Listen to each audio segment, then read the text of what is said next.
My name is Jerry Baird, and I am on the Mormon Trauma Mama team.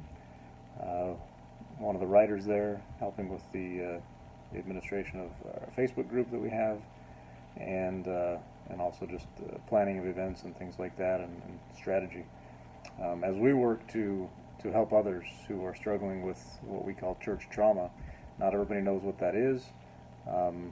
But we want to get the word out about church trauma. It's something that a lot of people experience, more than I ever realized, and I think it's really critical that we acknowledge the difficult emotions that people have. Those who leave the church, those who go inactive, those who quietly struggle, maybe without even saying anything to anybody, or perhaps just their closest friends and family. That there's a certain expectation in the church of everyone.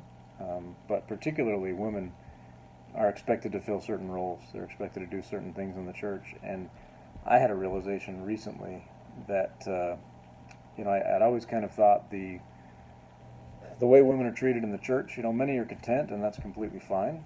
For those who are content, it's okay to be that way. I'm not trying to stir up anything or make anybody upset. But there are some women in the church who struggle, perhaps many women who struggle, because they don't fit the exact role that they've been assigned. There's limited authority, certainly limited equality, because women don't hold the priesthood. There are women who are on councils and in leadership positions in the church, but always the final word, the final decision is made by a man. And as I thought about this, I kind of originally thought about this as a female problem. Like, hey, it's hard to be a woman in the church. Okay, what can I do? I mean, of course, I can treat them with kindness, the women that I meet in the church, the women that I work with. But there was always this little bit of, I want to call it arrogance. I consider myself a good person. I consider myself somebody who really values women's rights. But I believe the same stuff that I was taught, that everybody was taught in the church, about what an ideal woman was supposed to be. She stayed home with her kids. She served tirelessly, made meals, did the housework, whatever traditionally is expected of women in the church. And I never realized, not every woman is happy with that role.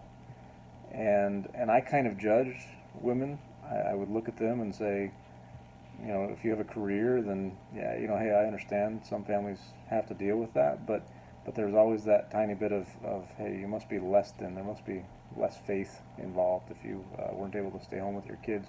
Even a woman with more than one pair of earrings. After President Hinckley came out and said women can have one pair of earrings, I would see a woman with 2 or 3 piercings on her ears, and I would judge that LDS woman as somebody who was not following the prophet. So I was told what the ideal of womanhood was supposed to be, and I used that as kind of a standard and a measure. But I never asked the individual woman in my life, what exactly do you want to be? How do you want to be treated?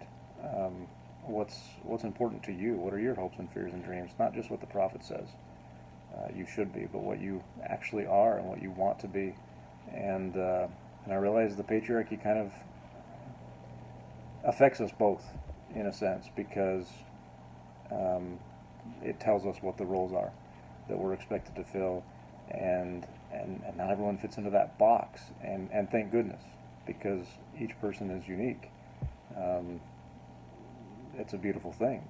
It's what it should be, but I never previously realized that I had been so affected by the ideas that I was taught about womanhood, and just recently had just a really eye-opening sort of mental, wall collapse, where I realized that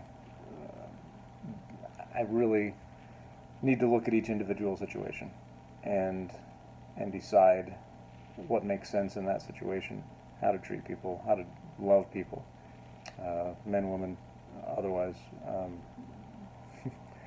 I just want to be somebody who is respectful of individual desires, of individual authenticity, and I don't want to just take somebody else's word for it that this is what an ideal woman or an ideal man is supposed to be. I want to be somebody who accepts everyone as they are. Thanks.